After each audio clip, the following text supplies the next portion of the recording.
La lectura del día de hoy está tomada del Evangelio según San Marcos, capítulo 9, versículos del 30 al 37. En aquel tiempo, Jesús y sus discípulos se marcharon de la montaña y atravesaron Galilea. No quería que nadie se enterase porque iba instruyendo a sus discípulos. Les decía: el Hijo del Hombre va a ser entregado en manos de los hombres, y lo matarán, y después de muerto, a los 3 días, resucitará. Pero no entendían aquello, y les daba miedo preguntarle. Llegaron a Cafarnaúm, y una vez en casa, les preguntó: ¿de qué discutíais por el camino? Ellos no contestaron, pues por el camino habían discutido quién era el más importante. Jesús se sentó, llamó a los 12 y les dijo: quien quiera ser el primero, que sea el último de todos y el servidor de todos. Y acercando a un niño, lo puso en medio de ellos, lo abrazó y les dijo: el que acoge a un niño como este en mi nombre, me acoge a mí, y el que me acoge a mí, no me acoge a mí, sino al que me ha enviado.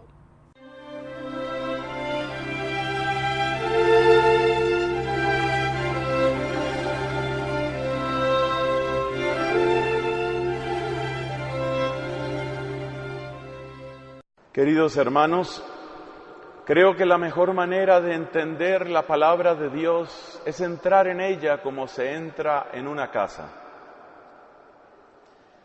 Tenemos que hacer una peregrinación espiritual, mudarnos a la casa de Dios que es la Biblia. Qué felicidad tan grande sería que el pueblo de Dios viviera en la casa de Dios. Y la casa de Dios, más que hecha de ladrillo, cemento o concreto, está hecha de los designios de Dios, expresados especialmente en su divina palabra. Vivir en la palabra de Dios, vivir en la Biblia, es familiarizarse tanto con todo lo que aquí se dice, que podamos reconocer a los personajes que aquí aparecen. No solo reconocerlos, sino reconocernos en ellos. Vivir en la palabra de Dios es aprender a mirarnos en esa palabra como quien se mira en un espejo. Porque estas instrucciones, amonestaciones, consuelos o también regaños fueron escritos no para las paredes, ni para los bancos, ni para los techos. Fueron escritos para nosotros. La razón por la que leemos esta palabra es para que entre en nosotros, para que también ella viva en nosotros. Y entonces sí que sucede algo maravilloso. Cuando la palabra vive en nosotros y nosotros vivimos en la palabra. Nosotros vivimos en la palabra como quien habita en una casa, como quien habita en la propia casa. Uno se mueve con confianza en la propia casa. Uno tiene su lugar para descansar. Uno tiene su lugar para comer. Uno tiene su lugar para hacer el aseo o lavar la ropa. Uno tiene su lugar también si está enfermo. Pues así sucede, mis hermanos, así también nosotros hemos de familiarizarnos con la palabra de Dios, hasta el punto de sentir que vivimos en ella. Hoy, por ejemplo, el Evangelio nos cuenta lo que buscaban los discípulos.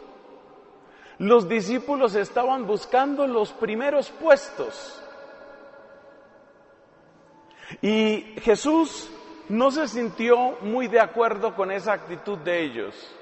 Y ellos se sintieron avergonzados delante de Jesús. Estos son los hechos que tenemos que meditar. ¿Por qué ellos buscaban esos primeros puestos? ¿Por qué se sintieron avergonzados? ¿Y cuál es la lección que finalmente Jesús quiere dejarles en el corazón? Buscar el primer puesto. Esta es una manera de afianzar el propio yo. Creo que cada uno de nosotros sufre de esta enfermedad o ha sufrido de ella en algún momento.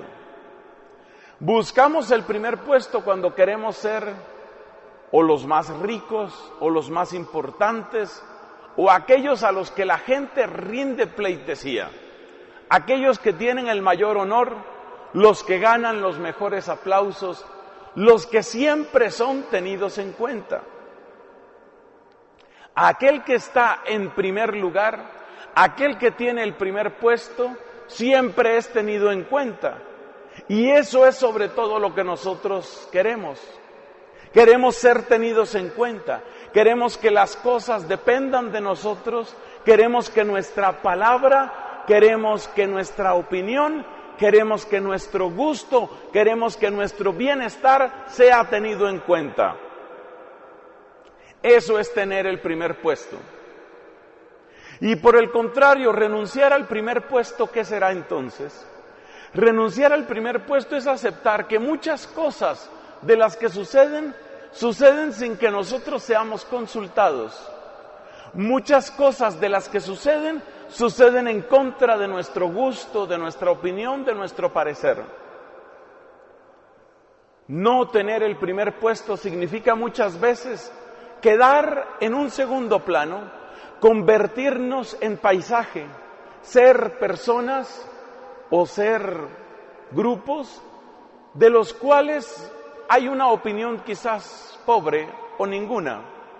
¿Cómo nos duele esto? ¿Cómo nos duele ser relegados? Una de las angustias, uno de los dolores principales de muchas personas de edad es esa precisamente. Que su opinión no es tenida en cuenta, que su gusto ya no importa, que sus palabras no cuentan para nada. Eso duele. Eso es sentirse relegado. ¿Y sabe por qué? Porque cuando uno no es tomado en cuenta, uno tiene un poquito del sabor de la muerte. Efectivamente, los muertos son aquellos que no son tenidos en cuenta. Si una persona está muerta, pues no puede hablar, no puede opinar.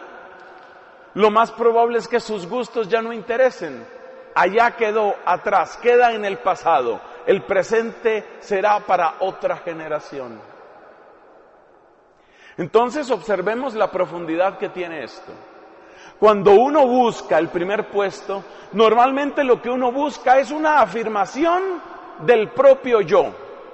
Y en esa afirmación se esconde una necesidad de ser tenido en cuenta, una necesidad de permanecer relevante. Porque ser irrelevante significa que lo que yo hablo, lo que yo pienso, lo que yo digo, no importa. Y cuando lo que yo digo y lo que yo hago no importa, entonces es casi como si estuviera muerto. Es decir, que en esto de buscar el primer puesto hay dos dimensiones. Por una parte, hay algo que es intrínsecamente pecaminoso, que es la afirmación del yo sobre todas las cosas. Y digo que es pecaminoso porque se opone frontalmente al primer mandamiento de la ley de Dios. Como ya se lo dijo claramente el Señor a Moisés, el primer mandamiento no es que tú seas el centro de tu universo. El centro solo le puede pertenecer a Dios. Cuando nosotros queremos afirmar el yo por encima de todas las cosas, estamos pecando contra el primer y más importante mandamiento. Ahí hay un pecado. Pero esta es solo una de las dos dimensiones. La otra dimensión de buscar el primer puesto es: no quiero que me releguen, no me gusta el sabor de la muerte, quiero la vida. Y en ese rechazo a la muerte y en ese amor por la vida no necesariamente hay pecado. Por eso yo quiero, mis hermanos, que leamos con atención lo que Jesús dice a los discípulos, porque ya vemos que eso que vivieron los discípulos, esa enfermedad que ellos tenían, seguramente la tenemos también nosotros. Por consiguiente, lo que Jesús les dice a ellos, con toda seguridad nos va a servir también a nosotros. ¿Y qué es lo que les dice Jesús? Quien quiera ser el primero, que sea el último de todos y el servidor de todos. Observa lo que dijo Jesús. Lo que no dijo Jesús fue esto: quien quiera ser el primero está pecando miserablemente, arrepiéntase y olvídese de eso. Jesús no dijo eso. Jesús no dijo que querer ser el primero fuera malo, porque ya hemos visto en nuestro análisis que en eso de querer ser el primero hay dos cosas. Hay una que es intrínsecamente mala. ¿Cuál? Ponerse uno en el centro, querer uno ser el final y el propósito y la razón única de la propia vida. Eso sí es pecado. Pero en eso de permanecer relevante, en eso de detestar la muerte y buscar la vida, ahí no necesariamente hay pecado. Por eso Jesús, cuando se refiere a ese impulso tan humano de querer ser el primero, no dice que eso sea necesaria y forzosamente un pecado, sino que más bien nos enseña, nos educa para que aprendamos cómo es que hay que querer ser el primero. Es decir, el Evangelio de hoy no hay que mirarlo como un rechazo a ser el primero, ni como un rechazo a querer ser el primero, sino como una enseñanza de cómo es que uno debe querer ser el primero. Porque el querer hay que educarlo. Lo mismo que sucede con los niños, ¿no? A los niños hay que educarlos. Si le preguntamos a un niño, ¿qué quieres comer? Dulce. ¿Qué más quieres? Más dulce. Y para mañana, otro dulce.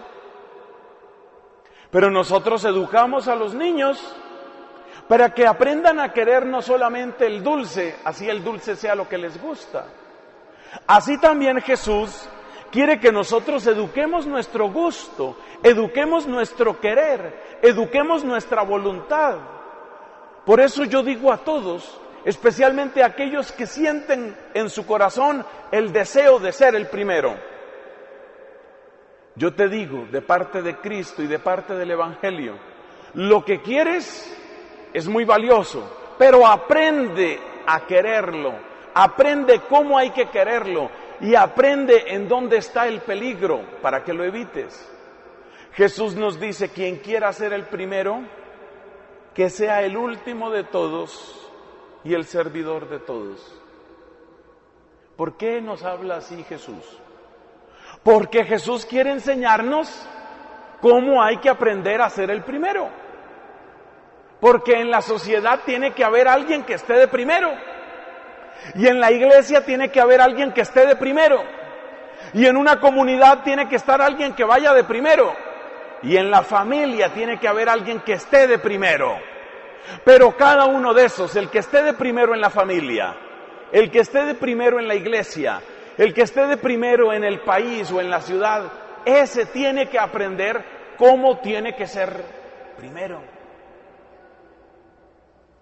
Ante todo, observemos que Jesús dice que sea el último de todos y el servidor de todos. Yo no sé por qué asocio esas palabras de Cristo con los edificios. Por ejemplo, toda esta belleza, porque esta iglesia es tan hermosa, toda esta belleza que vemos está soportada por lo que no vemos. ¿Quién de nosotros ha visto los cimientos de esta basílica? Yo por lo menos no, quizás ninguno de nosotros. Y sin embargo, sin esos cimientos no existiría, no podría sostenerse todo esto que vemos. Esos cimientos son la imagen del servicio, no se ve, uno no piensa en eso. Cuando uno entra a un edificio así majestuoso como este, uno no se pone a pensar, digamos, no es el primer pensamiento, uy, qué cimientos tan grandes, no. Primero la atención se va a las columnas, las cornisas, los arcos, los vitrales. Y sin embargo, nada de eso se sostendría si no existieran los cimientos. Es decir, que son los cimientos los que están realmente soportándolo todo. Los cimientos son los que tienen el primer lugar. ¿Por qué? Porque resulta que sin el cimiento no se sostendría la columna. En cambio, el cimiento no necesita de la columna. Mira, la columna necesita del cimiento, el cimiento no necesita de la columna. El cimiento es más fuerte, el cimiento es más importante. Ser primero es ser eso, ser el que pone el cimiento, el que pone el fundamento, como Cristo mismo, que es el Rey del universo, que es el primero entre todos. Él es el alfa y la omega, Él es el principio y el fin. Y este Cristo al mismo tiempo es la roca, Él es el cimiento. Y San Pablo nos dice, nadie puede poner otro cimiento que el que ya está puesto, Cristo. Cristo es el cimiento. Ser el primero significa eso, ser el último significa eso, ser el servidor significa eso, ser el cimiento. El cimiento se ve muy pocas veces, pero es que no importa tanto que se vea, importa que sin Él no existiría todo lo demás. En la familia tiene que haber uno que vaya de primero. Y la Biblia es muy clara. Yo sé que este tema es discutido, este tema es polémico, pero la Biblia es muy clara. Dice, el varón es cabeza de la mujer. El hombre va de primero. Sí, yo sé lo que ustedes me van a decir, algunos por lo menos. Ahí se nota lo machista que es la Biblia. Y yo te respondo, ahí se nota lo poquito que conoces tú la Biblia. Ahí se nota que no vives en la Biblia. Porque si tú vivieras en la Biblia, si tú habitaras en la palabra de Dios como habita uno en una casa, sabrías qué significa la palabra primero y la palabra cimiento. Claro que el varón tiene que ser la cabeza de la casa y el varón tiene que ser cabeza de la mujer. Ahora vamos a aprender qué significa ser el primero. El primero es el que pone el cimiento. El varón tiene que ser primero en la casa, tiene que poner el cimiento. ¿Y qué es poner el cimiento en la casa? Poner el cimiento en la casa es dar esas bases. Las bases espirituales, las bases morales. Tiene que poner los valores, tiene que poner los principios, tiene que él mismo convertirse en soporte. No solamente, no principalmente el soporte que pasa un dinero cada semana o cada 15 días. Hay varones, hay hombres que piensan que ya han cumplido con su labor de esposos y de papás, nada más tirando unas monedas cada semana y diciendo, ahí tiene para el mercado. ¿Qué cimiento tan pobre estás poniendo? ¿Ese es todo tu cimiento? ¿Dar un dinero para un mercado? ¿Y es que acaso el ser humano únicamente se alimenta de arracacha, papas, arroz, plátano, carne? ¿No será que tus hijos necesitan otro cimiento, además del dinero? Tus hijos necesitan otro cimiento. Tus hijos necesitan que tú les enseñes a orar, por ejemplo. Claro que el varón tiene que ser el primero en la casa, el primero, primero, el primero para ir a la misa, el primero para dirigir el rosario, el primero para decir vamos a confesarnos, el primero para decir estos son los mandamientos de la ley de Dios. Para eso tiene que ser el primero. Porque Jesús no dice, el que quiera ser el primero está pecando, no. Jesús lo que dice es, el que quiera ser el primero tiene que ser servidor de todos. Entonces, si el varón es el primero en la casa, tiene que ser el servidor de todos. Y ser el servidor de todos es servirles la vida de Dios, servirles la vida de la gracia. En nuestro país han existido familias así. En nuestros campos, a donde probablemente está llegando esta transmisión gracias al Sistema Reina de Colombia, en nuestros campos de Colombia hubo, y creo que hay todavía, familias así, donde el papá era el primero para decir, bueno, llegó la hora del Santo Rosario, reúname mi gente, vamos a rezar el rosario. ¿Sabe lo que hacía el papá de Santa Catalina de Siena? Llamaba en la tarde, a principios de la tarde, algo así como después de la siesta, que se acostumbra mucho en Italia, llamaba a la familia, vengan que aquí vamos a leer un poco. Todos los días, don Jacobo, que así se llamaba, leía la vida de un santo para los hijos. Él no se limitaba a tirar unas monedas y decir, ahí tiene para la racacha, ahí tiene para que compre leche. ¿Acaso la vida es solamente la leche, la racacha, el pescadito, el pan, el arroz? Don Jacobo, el papá de Santa Catalina de Siena, era un hombre que verdaderamente había aprendido este evangelio de hoy. Él sabía que él tenía que ser el primero.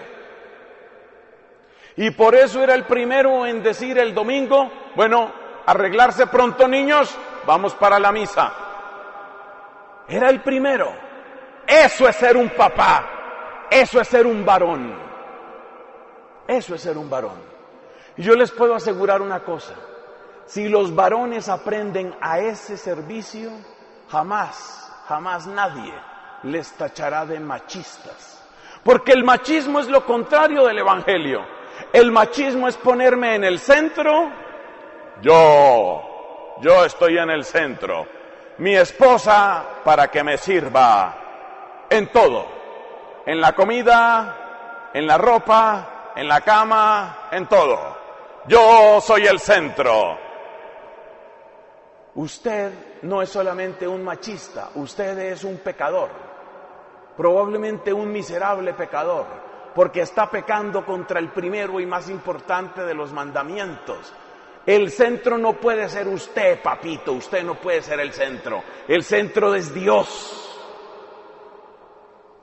Lo mismo vale para los demás poderes, comunidades, agrupaciones humanas.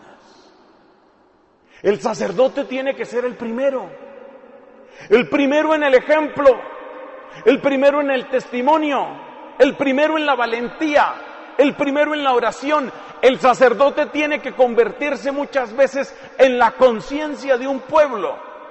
A veces el pueblo lo quiere oír, a veces el pueblo no lo quiere oír, pues el sacerdote tiene que ser el primero en el valor, el primero en la coherencia. Para eso tiene que ser el primero en la generosidad.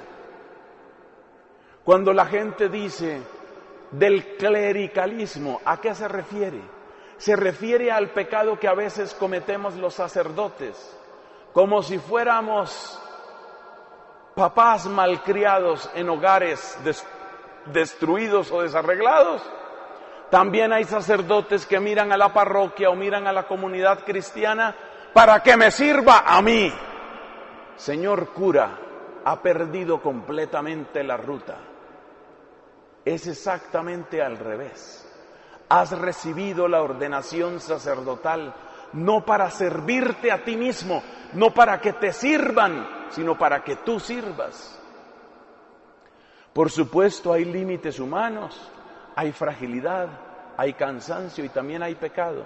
Pero la enseñanza de Jesús no hay que cambiarla.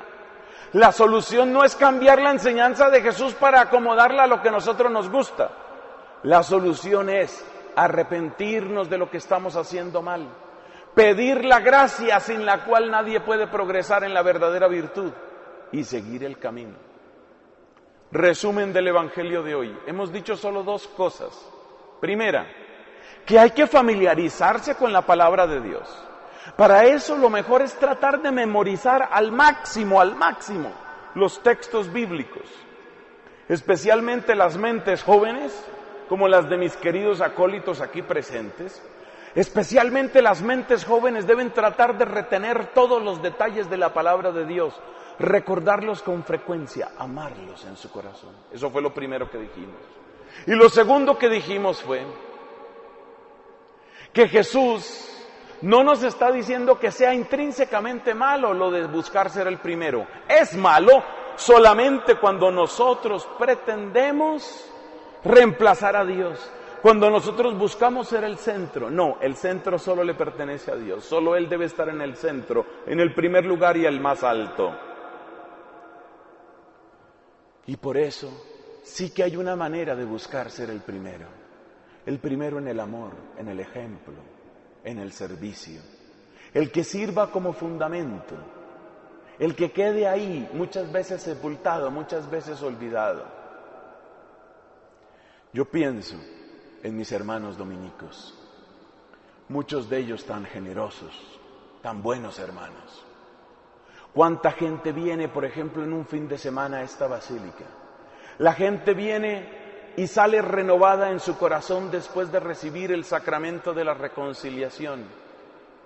¿Cuántas de esas personas que vienen de Bucaramanga o que vienen de Bogotá o que vienen de Villavicencio o que vienen del Tolima, cuántas de esas personas se acordarán en 15 días cuál es el nombre del sacerdote que los confesó? ¿Cuántos? Quizás ni el rostro recordarán. La figura del sacerdote que venció su cansancio para escuchar esa confesión, la figura de ese sacerdote, su rostro y su nombre han quedado sepultados como el cimiento de esta basílica, no se ven. Pero el sacrificio de esos hombres es el que sostiene la iglesia, es el que hace que se pueda reconocer la luz de Dios, la majestad del plan divino. Pero lo mismo hay que aplicárselo a tantas otras personas. La mamá. ¿Cuántas mamás son verdaderas heroínas de la caridad?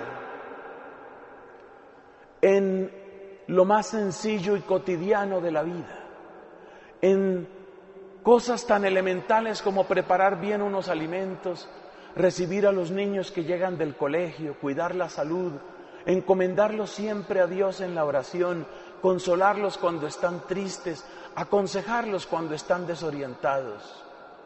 Y esas mamás que han gastado 20, 30 y más años sirviendo a Dios con pureza de corazón, queriendo formar unos hijos que sean rectos, buenos ciudadanos, buenos hijos de Dios. ¿Dónde están las estatuas de esas mamás? ¿Dónde están las estatuas? ¿Dónde están los grandes himnos, los grandes aplausos? Muchas de ellas, como el cimiento de la basílica, han quedado sepultadas. Solo unos pocos recuerdan sus nombres. Pero sin ese cimiento, sin esas mujeres que quisieron ser las primeras en el amar, las primeras en el servir, sin esas mamás, la sociedad se destruye, colapsa, se derrumba. Jesús, mis hermanos, nos está mostrando hoy una ruta. La ruta es que Dios esté primero y que el que quiera ser primero, que sea como Dios, amoroso, dispuesto a servir, generoso en perdonar, incansable en el amar.